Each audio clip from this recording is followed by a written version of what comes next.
স্বামীর মৃত্যুর পর ভূতের ভয়ে ঘর ছাড়লেন স্ত্রী। ওঝা গুনিনের কথা শুনে দুই ছেলে মেয়েকে রেখে মৃতের স্ত্রী থাকেন বাপের বাড়িতে।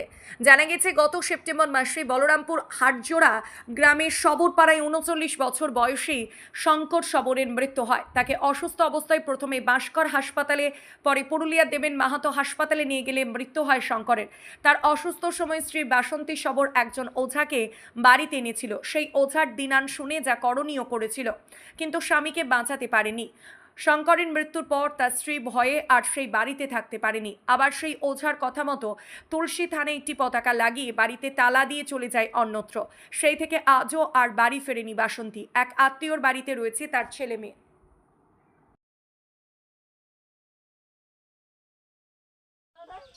যেমন কিয়া যখন আছে থাবড়া আছে এমনি পাথা চুমকি থাবড়া আছে তেমনি হ্যাঁ করে ঘুমায় থাকে তো কে উঠছে নাই উঠেই নেই আমাকে ভাবিয়ে যে হ্যাঁ ভূত তো করে এরকম রাতে কি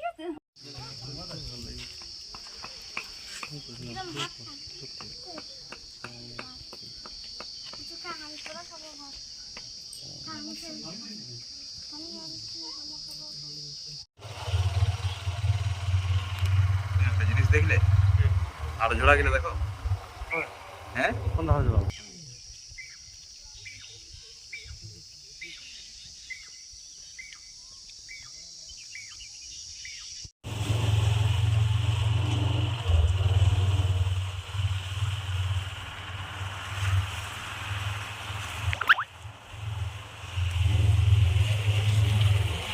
অবস্থাটা দেখুন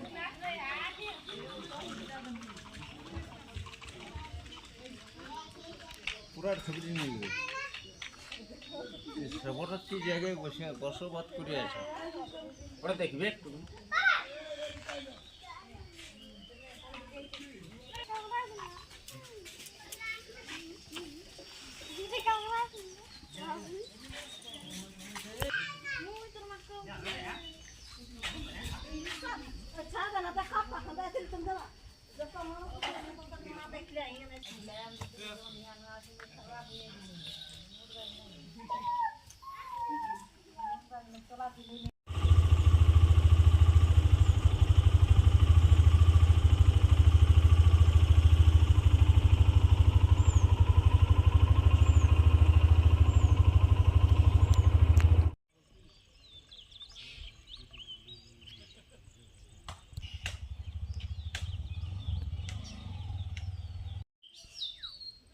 বল যেটা বল জিজ্ঞাসা করতে এরকম বলবো না কি বলবো আরে তোকে যেটা পুষি দেবে সেটা বল দেখুন কি মানে লাইট না দিলে কি করে রাখান দর্শন আগিয়ে বলনু তখন কি আমার 5 10 হ্যাঁ না কি যা হানি কই ওয়াকে দিতে হয়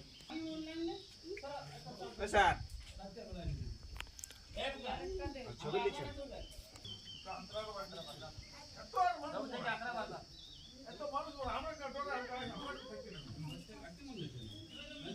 মা অসুবিধে আছে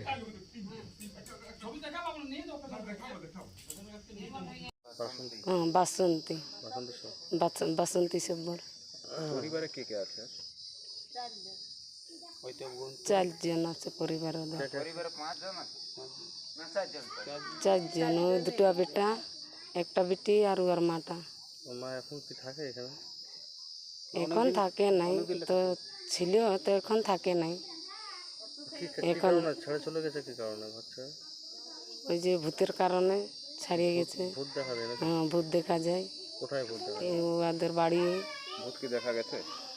দেখা যায়নি, তো ওরা বলে যে ওদের বাড়ির লোকে যে আছে ভূত, ওরাই পায়, ওরাই দেখা দেখি বাইরে সমা করে দেখতে পাই। কখন রাত্রে ও রাতে, দিনে নাই, দিনের বেলা ঘুমায় আর রাতের বেলা ভূত দেখে। আপনার তো বাড়ির সামনে, আপনি কি কখনো এরকম দেখেছেন ভূত? আমরা দেখিনি, তো ওরা দেখে। তখন আমরা বাইরে, ওরা যখন গুলি করে ওখানে আমাদের পাড়ার লোকে সবাই বাইরে দেখে, তখন ওই বাইরে নিয়ে আমাদের লোকে সবাই চারিদিকটা চেকাচেকি করে, তো পাইনি। মানে কি আশঙ্কা করছেন, মানে কি জন্য ভূত দেখা যাচ্ছে বুঝতে পারছি? ওটা কী জন্য দেখা যাচ্ছে ওটা আমি বলতে পারবো না। তো ওই যেমনভাবে মানুষগুলা মারা যাচ্ছে সেইরকমভাবেই ইয়াকে লিখবো বলে ভূতি তো পারে নাই, তাই তো বাপের বাড়ি যাইছে, এখন পালাইছে। বাচ্চাদের ছেড়ে পড়ে ছেড়ে করে বাচ্চা আগিলা রাখিয়ে দিয়ে আর ওই গেল, নিজের জীবনটা বাঁচাইলেন। কজন বাচ্চা আছে? 3 জন। আচ্ছা, ও 1 মাস আগে দেখা যাচ্ছে যে বাড়ি ছেড়ে চলে গেছে, ভূতের আতঙ্ক। ওর শরীর খারাপ পর থেকে ওর ভূতের আতঙ্ক হয়েছে। ও তো শরীর খারাপ অবস্থায় পালিয়েছে। কি ভূতের আতঙ্কটা কি? বলে ওরা ভূত দেখতে পায় ওইদিকে, এদিকে দুড়ুম দাঁড়াম করে, এইটাই। হ্যাঁ অজা নিয়েছিল। ওঝা করে না? অজা শঙ্কর মারার আগে একবার অজা নিয়েছিল, তখনও সবাই আডাই করে ইয়ার আনিছিল বাকুলের লোক। কোথা থেকে অজা নিয়ে আসছে? কোথা থেকে হয়নি, খাঁড়িপাড়ি কাইপাড়া, ওই কাইপাড়া নাকি, আমি ওই ওঝার কোথায় অ্যাড্রেস সেটা জানি না, তবে অজা এসেছিল জানি। আচ্ছা, এখন শঙ্কর সবর কীভাবে মারা যায়? সঙ্গে বাড়ি থেকে কাজ করে এলো, জ্বর হলো, জ্বর হওয়ার পর বলরামপুর নিয়ে গেলাম, বলরামপুর থেকে পুরুলিয়া পাঠালো, পুরুলিয়ার থেকে আবার ঘর নিয়ে এলাম, ঘরে এসে নিয়ে মরে গেল আর কি। কি সমস্যা হয়েছিল? পেট ব্যথা করছিল, জ্বর হয়েছিল, তারপর পেট ব্যথা হলো, তারপর বুকটা ফুলে গেলো, পেটটা ফুলে গেছিলো। আমরা সাথে 2 জন গেছিলাম, আমি কাকা 2 জনই গেছিলাম, ভর্তি অ্যাডমিশনও করে দিয়েছিলাম পুরুলিয়াতে। তারপর পুরুলিয়াতে রাখার পরে ছুটি দিল, ছুটি দেওয়ার পরে ঘরে আবার আসে, পেটটা ফুলে গেল, পেট ফুলে মারা গেল। স্ত্রীর নাম কি? শঙ্কর স্ত্রী বাসন্তী সবর। শঙ্কর সবরের মতো কি এরকম আরো মারা গেছে? হ্যাঁ অনেক মারা গেছে, এখানে পরপর 10 জন মারা গেল, আরও 2 জন মরার জন্য লড়ছে, আরও 2 জন মরার সঙ্গে লড়াই করছে। তাদের কিরকম দেখা যাচ্ছে? ওই তো ডাক্তারবাবু বললো লিভারটার গন্ডগোল আছে একজনের, আর একজনের শ্বাসের কষ্ট আছে, ওকে তো কাল পরশু অ্যাডমিশন করে এসেছি পুরুলিয়াতে। আবার একজন বাসন্তীতে পাড়াইছে, ও বাঁচার আশা নাই। এই যে লুপ্ত প্রায় জনজাতি যেটা দেখা যাচ্ছে, সবর জনজাতি, সরকার থেকে কতটা সাহায্য পায়? সরকার যদি ঠিক থাকতো না, তাহলে তো এদের উন্নয়নটাই হতো। আপনি তো দেখছেন এদের কোনো উন্নয়ন করেছে সরকার? সরকার এদেরকে ভালো না, সরকার বড় লোকদেরকে ভালো। যারা বড় লোক, যারা চাকরি করে, তাদের হচ্ছে আবাসন, আর ইয়ার তিরপাল ঢাকা নিয়ে মরুক, জলে ভিজে মরুক, একটা লাইট পোস্ট পর্যন্ত নাই এদের। প্রত্যেকটা গ্রামে লাইট হয়েছে, জলের ব্যবস্থা হয়েছে, সোলারের ব্যবস্থা হয়েছে, কিন্তু এদেরকে সরকার 1-2 চোখেও ভালো নাই। সরকার যদি ভাবতো একটা লাইট পোস্ট দিত, একটা সব জনজাতির লোক কত একটা লাইট দেখ, অন্ধকারে মরে। গ্রামে কতগুলো পরিবার আছে? সবর পরিবার 32টা ফ্যামিলি আছে, 141টা আগে গণেছিলাম, এবার তো মারা গেছে, আবার নতুন করে গণে দেখতে হবে কত। আচ্ছা, এইভাবে যে মারা যাচ্ছে, এটা কি কোনো পুষ্টির অভাবে হতে পারে? কি মনে করছেন আপনি? দেখুন এদের ইমিউনিটি পাওয়ার খুব কম, এরা তো প্রোটিন ভিটামিন এসব কিছুই পায় না, সিজি খায়। আমি আগেবারও সংবাদদাতাকে দেখাইছিলাম যে এদের খাবারটাও আমি দেখাইছিলাম, এইটা সকাল থেকে সন্ধ্যা পর্যন্ত খাবে, তাই এই খাবার খাই কি ওরা বাঁচতে পারে? মানে পুষ্টির অভাবে? হ্যাঁ, পুষ্টির অভাবে এরা মারা যাচ্ছে। আচ্ছা, গ্রামে কতগুলো এই ওদের সবর জনজাতির জন্য কতগুলো আবাস যোজনায় বাড়ি তৈরি করা হয়েছে? আবাস যোজনা এই 2023-24-25 কোনো এদের হয় নাই। আগে ডিএম সাহেব একবার আসে 7টা ঘর করে দিয়ে গেছিলো, আর এখন আবার পরিবার বলছে না 7টা বাড়ি। হ্যাঁ 7টা বাড়ি আগে ডিএম সাহেব কোটানের থেকে করে দিয়ে, ডিএম সাহেব করে আসছিল এদেরকে বর্তমানে এখন কি করোনার সময়। বর্তমানে এখন কি কোনো কাজ না, এদের কাজেই তো দেখছেন তো, কোনো কাজেই নেই, গোবর লোড করছে, 50 টাকা সারাদিনে পয়সা পাচ্ছে, তার কোনটার মদ খাবে, কোনটার তরকারি করবে, আর কোনটার ওষুধপত্র কিনবে। আচ্ছা, শঙ্কর সবরের পরিবারে এখন এইখানে কে আছে বর্তমানে? এখন ওর মেয়ে উত্তর আছে, আর একটা ছোট ছেলে, কি নাম ওর, গৌতম, আর উত্তম তো রাঁচি পালাইছে কাজ করতে। তাদের পরিবার মানে কিভাবে চলে, দিন যাপন কিভাবে? ওই তো মেয়েটা গোবর টোবর লোড করে, এই কৃষি কাজ করে, দুর্দশার তো শেষ নাই, ওইটার মধ্যে কোনো রকমের জীবনযাপন করছে আর কি। এই তো দেখুন এখন তো পাতলা পায়খানা অবস্থা হয়েছে, এখন সেই ওষুধপত্র ব্যবস্থা করে দিতে হবে। এই বয়সেও কাজ করছে? এই তো দেখুন আজকে তো কাজ গোবর লোড করে আলিও আসে, নাই তো পাতলা পায়খানা। আমার নাম জিতেন মাঝি। হ্যাঁ আমরা এদেরকে তো নিয়ে লাগিয়ে পড়ে থাকি, দেখাশোনা করে, এদের তো দেখার লোক নাই। হাড়জোড়ায় যে ঘটনাটি ঘটেছে আর কি, ওখানে একটি ওঝা ওখানকার দুস্থ মানুষ, মানে সবর পল্লী আর কি, সেখানে কিছুদিন আগে একজন মারা গিয়েছিল, তার জন্য নাকি সেই ওঝা গুণিন এসে নিয়ে ওখানে তার নিদান দেয় যে ওই বাড়িতে আর কি ভূত আছে, এবং সেখান থেকে সকলকে চলে যেতে হবে।